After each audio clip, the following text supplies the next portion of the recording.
కడపలో దేశంలోనే మొట్టమొదటిసారిగా స్మార్ట్ కిచెన్ అనేదాన్ని ప్రారంభించారు. ఈ స్మార్ట్ కిచెన్‌లో భాగంగా అక్కడ ఉన్నటువంటి 12 ప్రభుత్వ పాఠశాలలకి ఒక హైజీన్ ఎన్విరాన్మెంట్‌లో వండినటువంటి ఫుడ్. ఇక్కడ పాత్రలన్నీ కూడా స్టెయిన్‌లెస్ స్టీల్ అయి ఉంటాయి. క్లీనింగ్ ప్రాసెస్ అంతా కూడా చాలా హైజీన్‌లో జరుగుతది. సీసీ కెమెరాలు పర్యవేక్షణ అక్కడ ఉంటది. అక్కడ సరుకులు స్టోరేజ్ చేసేది కూడా చాలా నీట్‌గా మెయింటైన్ చేస్తారనమాట. ఇక్కడ కూడా 12 స్కూల్స్‌లో కలిపి దాదాపు 2200 మంది విద్యార్థులు లబ్ధి పొందుతున్నారు.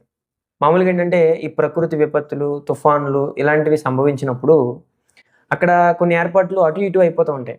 ఫర్ ఎగ్జాంపుల్ వాళ్ళని తీసుకొచ్చే క్రమంలో కొన్ని విషయాలు మర్చిపోతుంటారు.